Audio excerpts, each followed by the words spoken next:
Welcome to Will's World. All right. Today we have quite a few guests, if you haven't noticed. We've got Will, Luke, Jessica, and then we got Mr. Peter here with us. All right. Yo, what's up? This is Will Marsh. Y'all just heard from the banker here. This is The Way We See It. I am Will. Obviously, we have the banker with us tonight. Who else? We got Luke, Jessica. Y'all there? What's up? Hey. Hey, Luke. Hey, Jess. Thanks for joining us. And ladies and gentlemen, we have a special guest with us today. He has worn many hats, done many things over the years, but right now he is running for the United States Congress out of the 13th District. He has excelled in a Master's of Entrepreneurship and E-Commerce. He is the founder for Gays for Trump. He is also the host of the Apple podcast show, Go Right with Peter Boykin, and co-founder of the Triad Patriots out of Mebane, North Carolina, Mr. Peter Boykin. Peter, are you here? I'm here. How you doing? Good, man. We can hear you loud and clear. Great. Yeah, buddy. So you sound like you're in the car right now. Where are you going from, or where are you coming to? Tell us about your week. I come back from the rally. That's 2 rallies, a doubleheader, 2 days in a row. Healthcare rallies, griping about the vaccine passports, the mandates, and all the masks and everything. Getting a chance to get out there and talk to people about politics and, everything. We had a very good crowd today. That's good to hear. Congrats. What are these crowds? I know everybody on the show has a question for you tonight, and so I want to be mindful of time so we can all get around. But what are you hearing on this mask front? I mean, because they're preaching this whole new what is it, a Delta variant or something of the virus, and so there's a lot more new concern for mask wearing. What are you seeing? Well, the Delta variant, honestly, if you do your research, the only way they can test for a Delta variant is if you're in the hospital and they do a special genome test on your blood. Other than that, they have no clue if you have a Delta variant. It's made up. It's just another thing. And then they say, oh, it's hurting children. So right around school time, it's just another way to get kids and people to wear masks. And honestly, masks don't work if you are asymmetric, then you're not giving out symptoms, then you can't spread it. So it's just causing more harm to people because they can't breathe.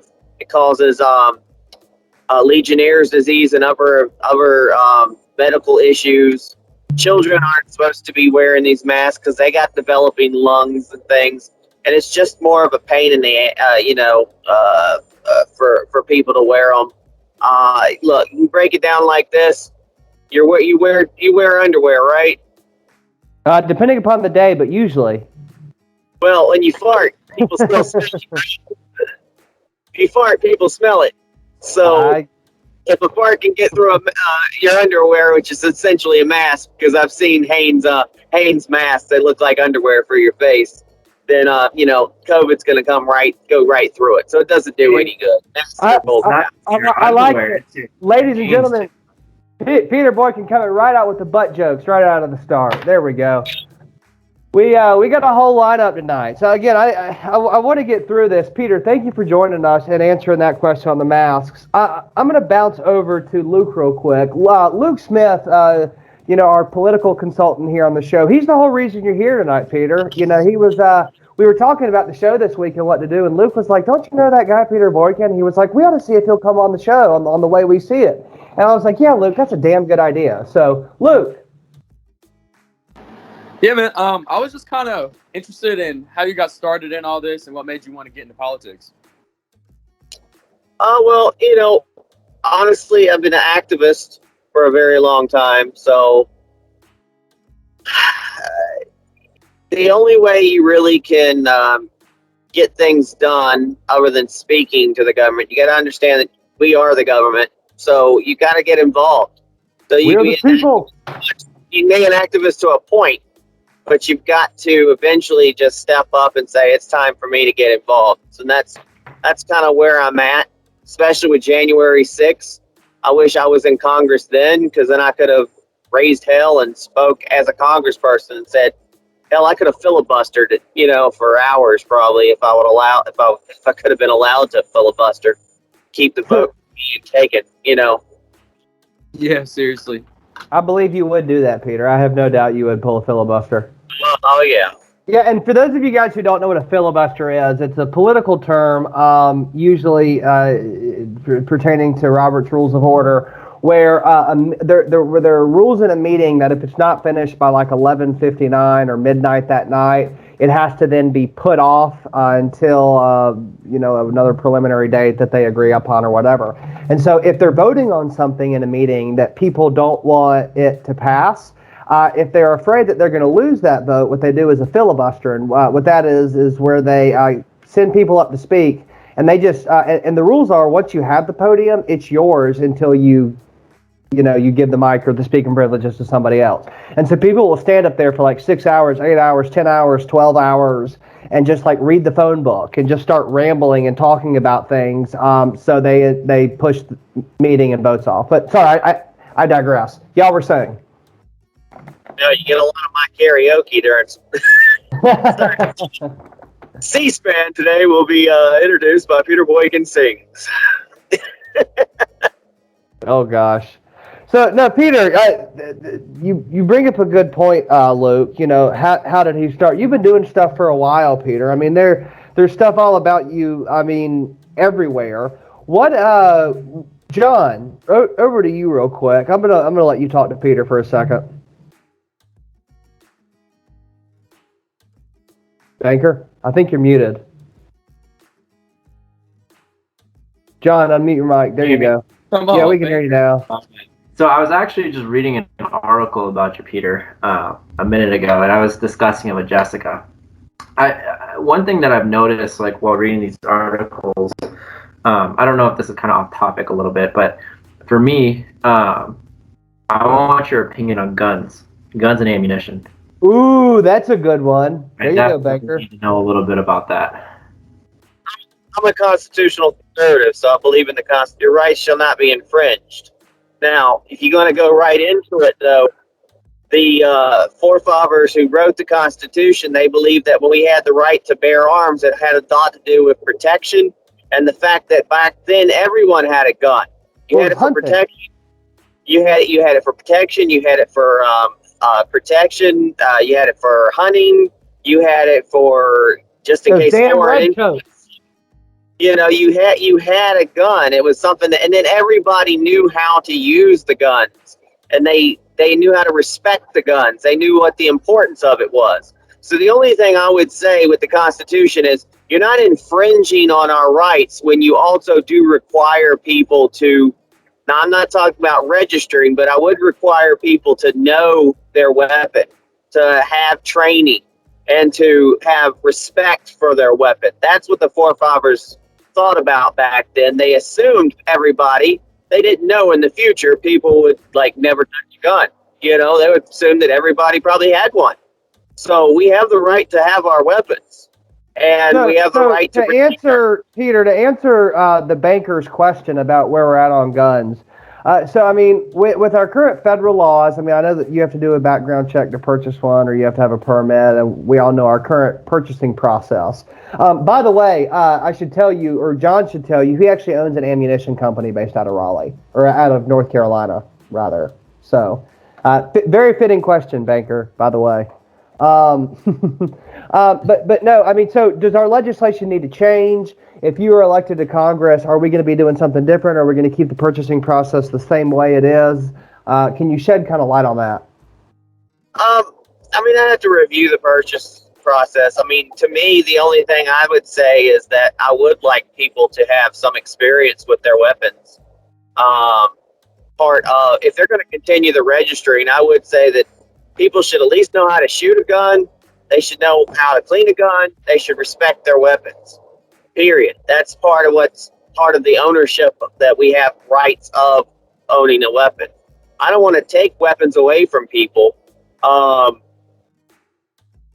mean, honestly, it would probably stay the same. Right now, it's if you are like a violent person, you would lose your rights and stuff like that. That's unfortunately the only thing we can do for some people. But this whole red flag laws and all that, no, we're not going to let any of that happen, because your neighbor is going to, oh, your neighbor's crazy, let me get a red flag, let me come and take all your guns. No, no, no, no, no.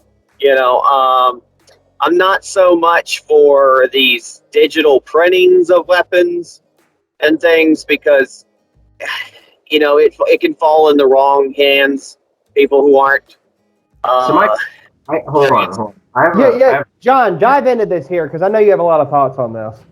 So my beliefs, like I am strictly libertarian. I am as constitutionalist as it gets. I don't believe there should be any form of registration for any firearm. I think Americans should be allowed to own whatever they want. If it's a constitutional right. Hell yeah. Because if it's a constitutional right, then you shouldn't have to. John's right. I understand that, but I build into the Constitution. People own guns, they would all. Hey, Peter, you broke up for a second. Peter, you broke up for a second. Can you repeat that? Okay, can you hear me? Yeah. Okay, so no, what I'm saying is, I still go with the Constitution, but I believe our forefathers believed that when everybody would know how to use their gun, they would respect their gun, they would know how to take care of their gun, they would be responsible for it. And the problem with that is, as now, people don't know what the hell to do with weapons. And to me, I only added to it. I don't care if you register or not. My only add to it is that you should have some kind of respect and knowledge of the weapon that you're buying, because it's dangerous. Most people who get children who get killed, or people who get in the issue, are people who know they're doing gun. They leave their gun laying, to get destroyed. Oh, why they have a gun safety class? Yeah, Jess, I'm glad you chimed in. Jess, we'll bounce over to you real quick. I know we've been throwing a lot of thoughts back and forth. Jessica. I was actually going to ask your thoughts on the red flag law before you even kind of emphasized on it. But in my personal opinion, I kind of agree with the red flag law. If someone's a threat to themselves or people around them, I mean, we the people, as you said, are part of the government. We are the government, so we should have a say on if somebody is a danger to themselves or not. And obviously, it has to be proved. You've got the problem for lefty neighbors or whatever, who's going to see, if he's got a Trump sticker, you can't be responsible for the gun. He's probably got 50 guns. He's going to come out and shoot me. That's the problem with red flags. They get abused. Them to take their gun away. If a crazy person wants a gun, they're going to get a gun regardless. Yeah, they'll get a gun. Yeah. I think that's what the forefathers thought when they made the Constitution. There's crazy people out there, and I want my gun, and I want my right to defend myself from them, because a crazy person is always 100% agreed. 100% agreed. But if the crazy person is the one with the weapon and he's your neighbor, I'm red flagging him. At that He gonna shoot regardless. He'll get a knife or something. If he's crazy, if he wants you dead, you will die. Well, then he'll be bringing a knife to a gunfight. So hold on. So one thing that I kind of thought that was interesting earlier on a statement you made, Peter, was, sometimes we call them ghost guns, but 3D printed firearms. Okay, when you mentioned that you don't have to have registration, but you do believe people should be trained to have or to be able to use that firearm, is that kind of the same thing? Because if people are required to go to a class or something in order to learn how to use their firearm, do you think the government would keep track of that? Of who's going to these classes to get trained on firearms? Or would you think maybe a mandatory lesson as a child? Kind of like swim lessons should be required in life. It would be nice if they brought it back classes used to teach people stuff like that, Yeah. They used to teach people, how to shoot guns and respect weapons and stuff. It would be more normalized as a society if we taught it like that. I watched a study, and it showed kids who had been informed about weapons and what to do if they saw an open weapon somewhere, like tell a parent, tell an adult, as opposed to kids that weren't told. And then they had a little decoy gun, and then they would show the ones that were educated. They immediately would stop and go tell somebody. The ones that weren't educated, pick the guns up, start playing with it. Then they'd start putting them together, and then the one that's educated would tell the other kid, no, don't touch. There's an improper education of the respect of a weapon. And right now, you can easily just go buy a gun after you say you're not crazy. You can buy a gun. They'll sell you a gun after or whatever waiting period. And then they send you on your way like you just bought figure it out yourself kind of thing. And you're going to sit there and figure out how to load the weapon. You're going to figure out how to clean the weapon. You're going to have to figure out how to respect the weapon, how not to point the damn thing, not to go in your backyard and start shooting. And that's when people get hurt. They get hurt because they are uneducated to use the tool that they just bought. And it is a tool. The government saw it, or the forefathers saw it as a tool that was necessary for our life. And with that, we need to have the education there. We'd have a lot less probably school killings, because people would lock their damn things up, keep their kids away from them, educate their kids, their strengths, of how to respect it, and less like toddlers shooting people. It's all about education. And right now we let weapons go in anybody's hands with no education. So if everybody should, we just need to know how to use it. I have another question for you. Do you think, as you guys have kind of geared the discussion, we've kind of turned it into, okay, the mental capacity to own a firearm and the respect for the weapon.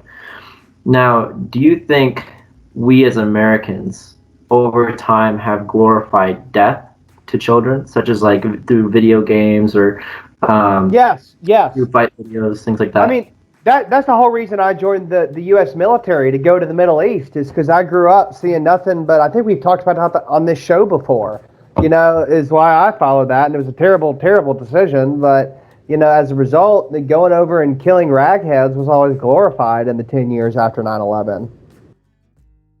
Sorry, I think that was your question, actually, Peter. My bad. I didn't mean to interrupt. I mean, you do have videos.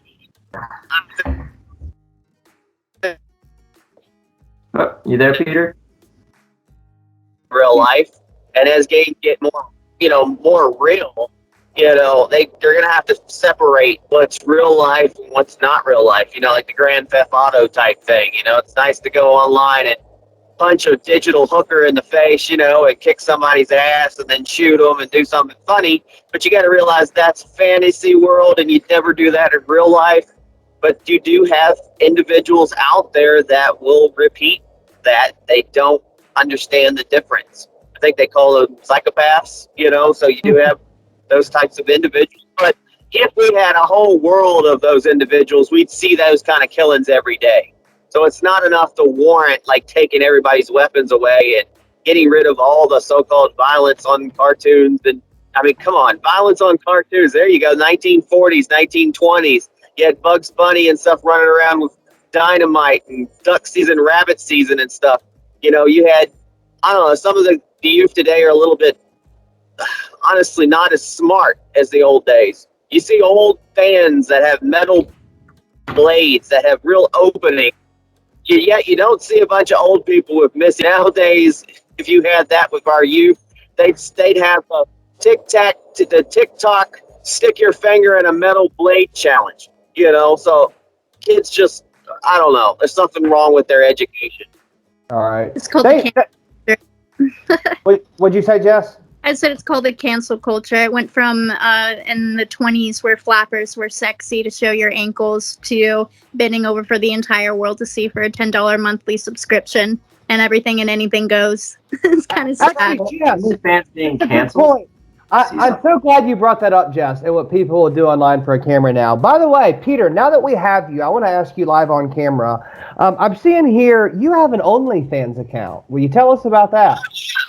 Totally on the OnlyFans. OnlyFans.com/GoRightNews. Oh No nudes, Just news. Wow. I didn't put anything on it. It was more of a joke, just so I could say I had an OnlyFans account. I was kind of hoping they'd get rid of the porn so it could be a little bit more legitimate of a website, and I was thinking about actually putting my news on there more, but I mean, it would be onlyfans.com/Boykin for Congress. Oh, You know, come there on, you go. Peter. Come on, Peter. Your porn is so much more famous than your news. You would get hits either way. That's so 90s. Yeah. That's so old. Oh, God. Sorry, I could. I went to a edition who had a semi-porn whatever, a cast or whatever. You know, I mean, how much nudity has Arnold Schwarzenegger done? You know, and a lot of other MAGA people nowadays. You know, I was a pioneer, but it was more of a. Wait, Peter, you broke up. Yeah. Hey, Peter. It was a big. It was a big team. It was against the city. Wait, Peter, you broke up. I think you went through a bad spot. What were you saying about that? We lost like the last 20 seconds. Big against the city for what but for them not understanding websites. So I put it on there just to shock the city, and it got all over the place. It was all the AP and everything. You talking about your porn video? Well, yeah, the site. I mean, it wasn't nothing, but Wait, it was a whole site? It do nowadays. Yeah, good for you. Posted on Twitter for free. Luke, Jessica, I'll let y'all take that whole topic. Do you think with the porn websites that's created, do you think you would have a better chance running Democratic than conservative and winning? I wouldn't be doing the same thing today. Back in the 90s, 98 or whatever, we had no such thing as social media websites and viralness. When you did something on a website, you had it behind a paywall and you thought everything was protected. You didn't think anybody would click and save or post it somewhere. It would be viral or anything like that. You just thought of it as a subscription service that only people that subscribe would see, and it stays there, and that's the only place it'll see, and it'll never show up ever again. Well, okay. Yeah, you don't have that nowadays. Now you post it, believe me, it's everywhere. So, I wonder how many people have had that same thought and same regret. I would do that today. But God, I mean, the amount of kids nowadays with Snapchat and everything, all they do is post the private parts to each other all day long. Well, thank you for addressing that, Peter. I mean, yeah, I appreciate you hitting that head on. So we've been moving through some of the issues here with you, Pete. We've talked about guns. We've talked about COVID. What is your stance on the cannabis reform? There's kind of been a movement going on. That was my question. Across the What? I say legalize marijuana. When I ran for state house, I was the first one to stand up and say, "Hey guys, how come we don't just legalize marijuana and gambling?" And I was like, "We make money off of it." And all the libertarians kind of looked at me. I said, "No, I'm not a libertarian. I'm a Republican." And they go, "Oh," and they sat back down. I was like, "But look, I can't smoke weed, but I know a lot of people do. A whole lot of people do. And what they try to say it's a gateway drug. Well, it's a gateway drug to make it harder for people to find marijuana and easier for people to find cocaine and hard drugs. Well, most people who do marijuana would never touch the other stuff. They would just do marijuana. Everybody knows everybody does it. That's why there's blunts being sold out of the stores all over the place. I mean, there in Greensboro, you had one of the tobacco plants. One of the biggest sellers is blunts, blunt wraps, and everything else. Yeah, nobody's smoking a tobacco. Out of those. Any kind of crappy crap inside those things. Nobody's smoking a tobacco. I ain't never seen anybody ever smoke any tobacco out of any of that stuff. Hey, Luke, he's right. Paranoid, but I'm all for legalizing. No, it's good to regulate it like you normally do with alcohol and under the influence kind of thing, and DWIs or whatever. But let people smoke it. Why not? So, Peter, right now, since we're talking about state politics, in the North Carolina Senate right now, there is SB 711, which is Senate Bill 711, and in this bill, that was approved by a provisionary committee and is now, I believe, scheduled for a vote on the floor of the state Senate, would legalize cannabis in the state of North Carolina. So I know it's kind of a race to see, will we get it federally first, will we get it state first, but keep it on your radar and please keep us updated on what you see happening with Senate Bill 711. Maybe it'll get passed on 420. There we go. I like your thinking. Guys, y'all got anything else before we move on for Peter? No. Not on my Jeff? part. Luke? Okay. I don't think so. All right. Couple things we got to talk about on this week's show, guys. Last week, John, you were helping update us on the situation going on in Afghanistan. I want to do some news real quick. Couple things. One, I mean, this Afghanistan crisis, as well as the airport attacks, the Marines that have been killed, have been a travesty this week. I assume y'all have seen the news if y'all are already on this podcast by now, but wanted to talk about that for a minute. Jess, John, Luke, any thoughts? I feel bad for the 13 that died over in Afghanistan due to the recklessness of our current president. But just a thought. Yeah, one thing I'll say, it didn't seem like we had these issues internationally speaking when Donald Trump was in office. Yeah, I think. Biden would What's that, Jess? Oh, no, go ahead.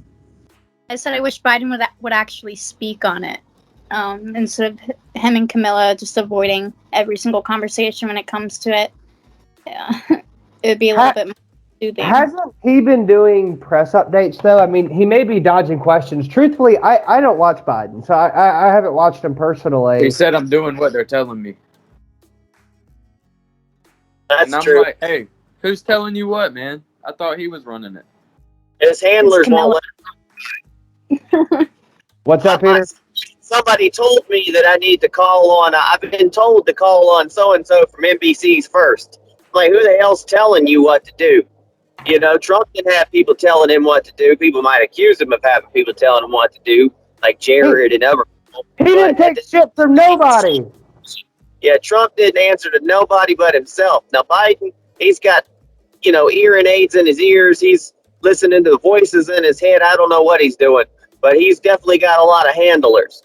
I mean, he likes to handle a lot of things himself, but he's got a lot of handlers. Probably that little Winnie the Pooh looking guy behind him, at the inauguration is definitely handling him. CCP's hand, and we're doing a horrible job. He's doing a horrible job. Don't know what the hell he's doing with this Afghanistan. 3 months before this, they threw out the emergency plan that Donald Trump had in place in case things went sour in Afghanistan and the pullout. And he pulled out the plan and didn't even have a plan to replace the plan.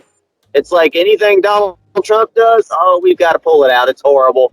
We've got the border crisis that he put us through. He gave that job to Kamala. All she did was cackle and laugh and just ignored it.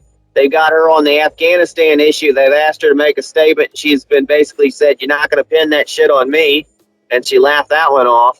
It's bad enough we don't have a president that doesn't know what he's doing. We don't even have a vice president that can back it up because, neither leaders are strong. And Pelosi sure as hell couldn't do the job neither because she's drunk off her ass all the time.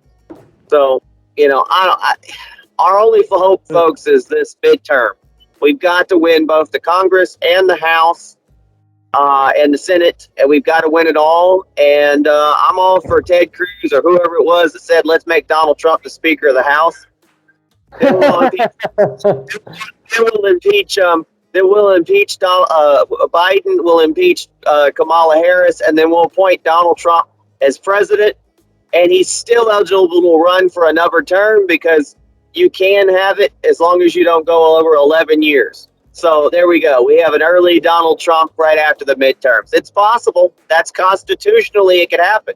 Oh, and Trump owns property all over America. He could just register in like one of his Republican districts. I mean, where is Mar-a-Lago? The county that Mar-a-Lago is in Florida, I'm sure if Trump, I'm sure if that's a red county, Trump could win that. So he could have his house seat. Running for Congress. Hmm? Laura Loomer. Okay. Peter, did you ever think there's a possibility that you would be serving in the U.S. Congress with Donald Trump? That would be wonderful. God, that would be wonderful. Because I consider myself a Trump Republican. You know, Trumplican, like my other half has put it. You know, we're Trumplicans. Bold. I talk just as crash as Donald Trump. People try to jeer me during my speeches, and I call them out. You know, just like Trump. You know, I've always loved Donald Trump beforehand because he would just tell it like it is, you know, and I'm going to tell it like it is. And people go, oh, I'm offended. Like, I don't give a damn if you're offended. You know, who cares? People's like, well, we're going to pull this out of your closet. You done said this. I'm like, I don't apologize for it. You know, something my past self did. I'm not going to, you know, I did it. Say what? What are you going to do about it? You know, you don't want to elect me? Fine. Don't want to elect me? Fine. At least I'm real. You know, I'm not going to be this polished politician, establishment guy. Never going to be that way, neither. And think about the controversies that I'm going to bring up when I'm in Congress, because I'm going to still keep my podcast going when I'm in Congress. People are going to know what I'm doing. I'm going to be very transparent in what I'm doing and why I'm voting for a bill or why I'm not voting for a bill. There's not going to be any of this. Oh, he's the only one Republican that voted with the Democrats. Oh, he's horrible. No, people will know why I did. They won't guess it. I'll tell them why. I'll point it out. I'm going to be directly trying to keep that open channel with my my people, and not just Republicans, not just Republicans, because I'm running as a representative of the people, not the representative of the Republicans, not the representative of the Democrats, not the representative of the independents, but the representative of we the people, period, at the end of the day. And that's just how it is. Republican is what party I'm in. That's just like Donald Trump. You know, he's not, you know, who's to say what is a Republican? Hey, Peter, real quick, I don't want to cut you off. I know that Luke Smith has got to get off real quick. So I want to bounce over to one thing while we still have you, Luke.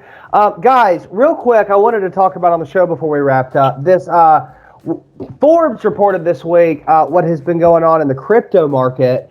And this new ADA stock, I don't know if y'all have been following ADA, but they've been at like 15 to 20% up and down every day.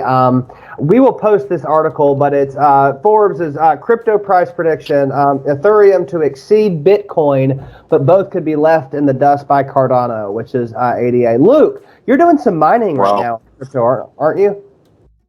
Yeah, I just set up a rig last week.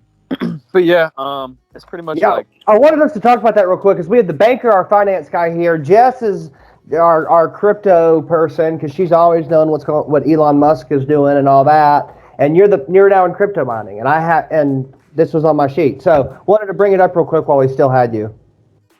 Yeah, I mean, really, I think you just pretty much are creating more Bitcoin, and Bitcoin pays you for creating it in Bitcoin. So, yeah. That's pretty much it.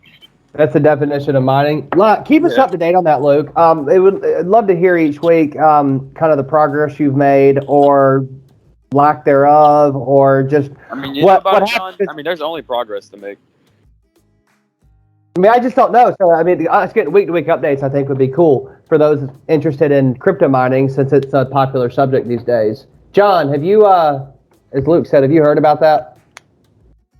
Nope. I don't really do anything too much with crypto.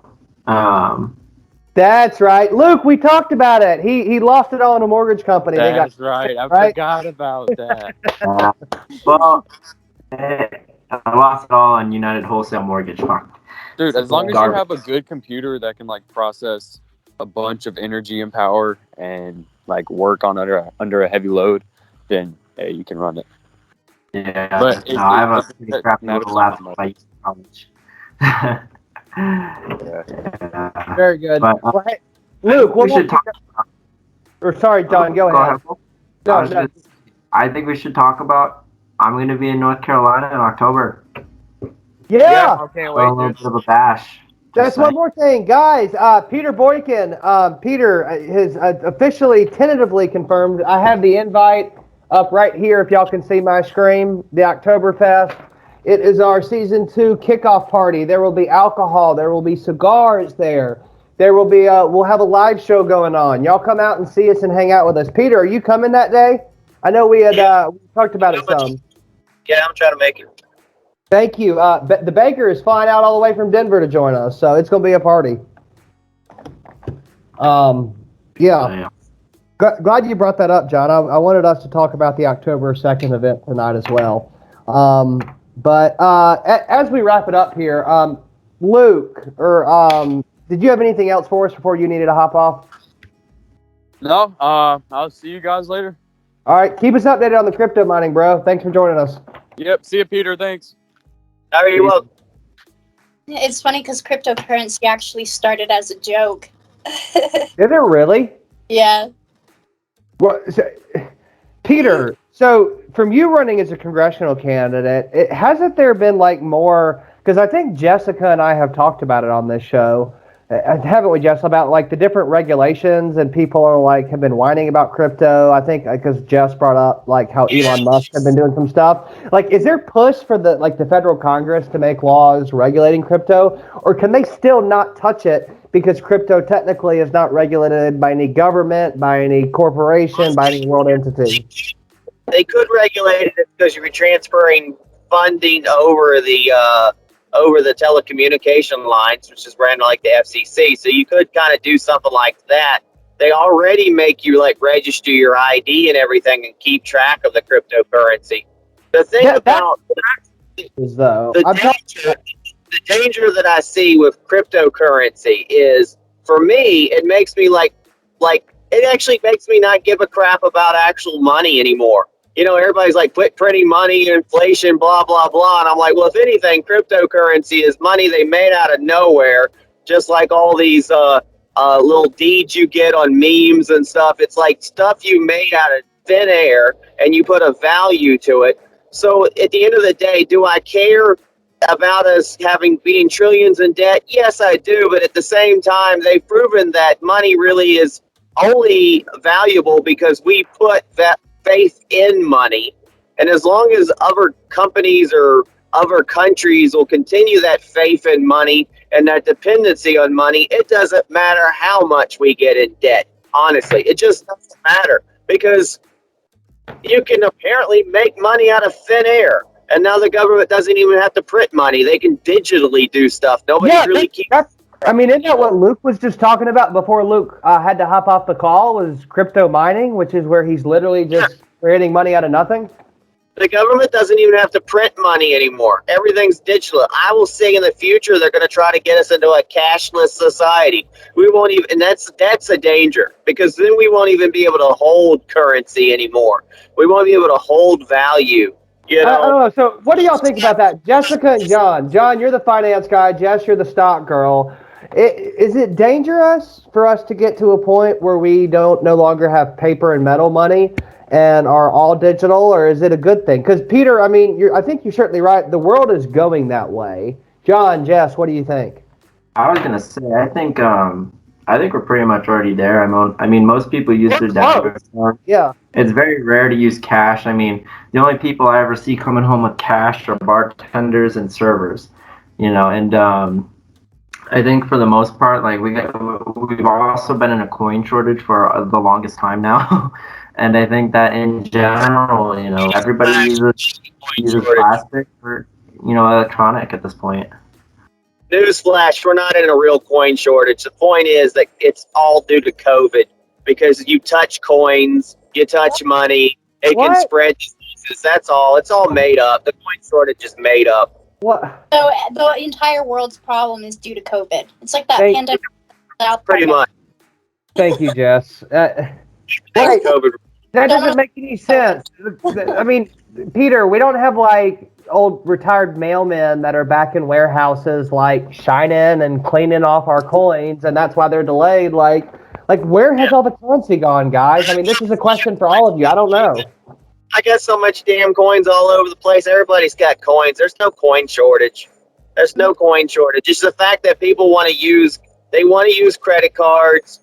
They don't want to use coins. People don't want to touch coins. People don't, coins are dirty. People pick coins up and stick them in their mouths and things like that. And they pass it around and it's stitched in your dirty pants and stuff like that. Nobody ever cleans money. Coin laundering is not actual cleaning your money. It's like, I was going to say, I hear about dirty money more than I hear about clean money a lot. I mean, I studied the trace of. I remember the trace that they said that every single bill in the United States has like a certain percentage of cocaine on it. That's like, every bill out there has cocaine on it. I'm like, wow, that's cocaine. Or stripper sweat. It's stripper sweat. Yep. Yeah. Hey, speaking of people working and getting crazy and fighting, Jessica, I believe you had a story for us about a brawl at Drive Shack, right? Right. So I'm like, I when I drink a little bit, I get a little bit more confident, and I naturally instigate things, which is probably something I should probably work on. Imagine that. But I took the team out. So I'm their HR, and we took the team out to Drive Shack. And it, clean, innocent fun. Like, everything was great. And then we started walking out of Drive Shack, and there was this group of hicks that were just like, chopping it up right outside of Drive Shack. And I was walking out with one of them, and I'm not going to repeat what this person said to me, but they didn't really say it they directed it towards me, but didn't say it to my face. And so I turned back around and I went, excuse me, would you just like to say that like one more time, but this time to my face? I missed that. And then the second that I said, excuse me, the entire office turned around and tried to back me up. And like, I was trying to like now calm down and fight because I didn't think that they were going to back me up. And then it almost kicked off into something really, really bad. Thank God I didn't get too far. Nice. But That's like Catch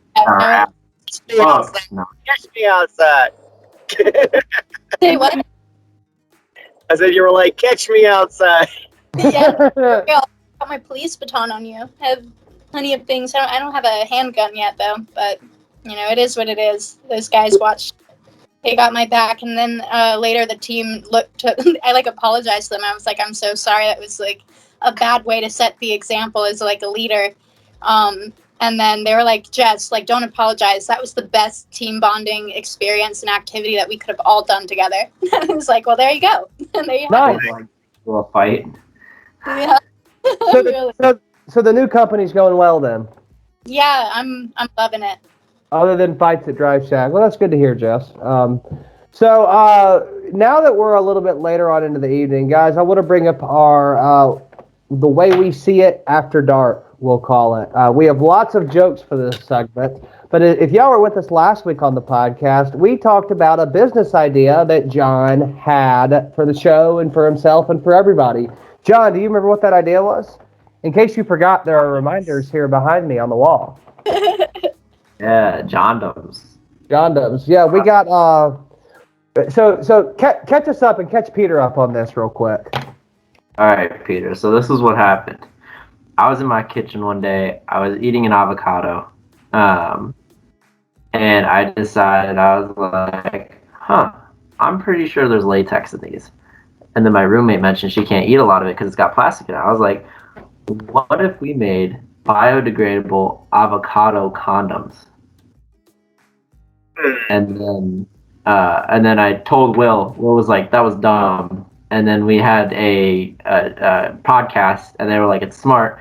And then Will was like, this is smart. And now all of a sudden, they got my face on posters avocado condoms under the name Jondoms. So. You got to put them under the stress test. Yeah, we got to test them. We're not going to know if they work right. So you got to make sure that you don't get anybody pregnant wearing a Jondom.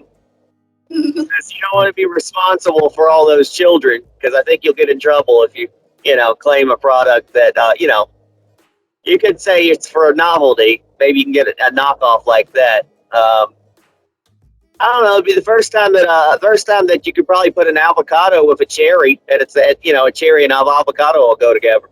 That's what I'm saying. We're making a whole new flavor. Like, this is bigger than just condoms, right? Oh yeah. It's so yeah, John. We got posters made. We got print done. We did graphic imaging this week. We've ordered boxes. We've ordered actual condoms. Banker. So Peter and I were talking earlier today about how to market this, and we came up with the idea. You remember we wanted to do like a music video or a funny commercial for John Dums, right? But it's so when Peter and I were talking today, you remember that guy that got really famous doing the music video called Gundam Style? We're going to make a redo, but it's going to be Jondum's style. And we're going to do Jondum style. But it's going to be some like well choreographed, like professional dancers, and everybody's going to be like, throwing condoms left and right. And professional dancers, you have to have giant dancers in condom outfits. Yeah, we have just giant like people in condom suits dancing. And avocado. Reminds me of that food. It reminds me of that food movie. When we have everybody together for our show's podcast event at the distillery on October 2nd, when you're here in town, Banker, we could totally pull off a shoot and film this. I mean, Peter is basically a media mogul at this point. I'm sure he's got guys that know how to work their way around the camera. Yeah, okay. You gotta make sure you put Boykin for Congress on these John Dums. Yeah, we can do that. You'll have to send us do you have signs yet, Peter? You're gonna have to send us a sign. No signs yet. I'm still working on trying to get a bank account open. It's all very grassroots. So I've got a billboard up in Mebane. But, I'm self-funding everything right now on a I got no money budget. So hopefully I'll have the bank account up maybe by next week. I'm getting the run around, and then I can start getting donations. Okay, that was going to be my next question.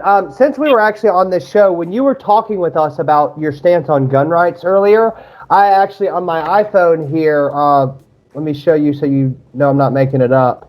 I was on your website trying to figure out how to donate, and then I couldn't figure it out, so I typed into Google. You can see, donate to Peter Boykin for U.S. Congress.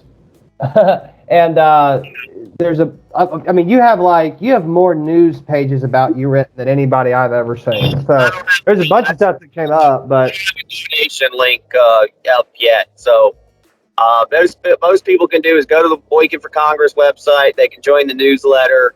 They can just keep an eye on it. As soon as I have an account, then I'm going to be connecting it to WinRed so I can go through them, and so people can donate through there. And and that way it's all connected, through one site.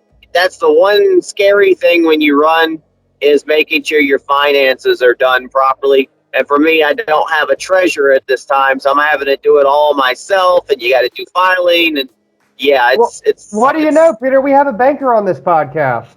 I need a treasurer, that's for sure. Look at that. Don't you just love when I volunteer you for stuff, John? Well, it was nice when I ran for state, because the state kind of took care of things, and I didn't have anybody else to run against in the primary. So it's really, you know that they're going to go after you being a Republican. And if you make one mistake, I don't want to go to jail just because I want to be in Congress, Yeah. Well, Peter, we hope you get there, man. Best of luck with your campaign. Thank you for being here with us tonight. I know you're a busy guy. You're everywhere. You're always on the road, and you've made time for us in the car tonight. So let us know when you get that donation link fixed. We tried to donate to you while you were on the show, but I know that there's a bunch of headaches with that after running for office twice myself. So let us know when you get that fixed, and we'd love to help you out, man. Thank you again for being here. Jessica and John, do y'all have anything else for us tonight? Topper. What's that? I'm just kidding. It was just a joke. Never mind. I don't have it. Oh, no. Ask your question. Peter, Jessica has a question. I said top or bottom.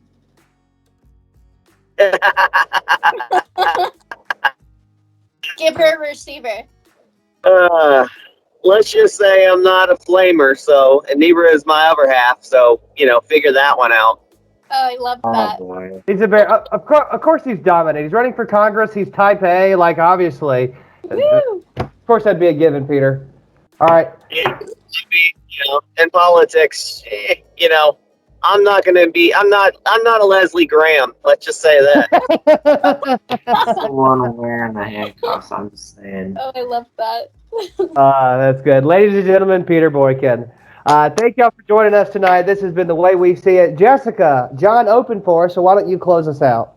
This is The Way We See It with Will, Was Luke, and John, and our guest star, Peter Boykin.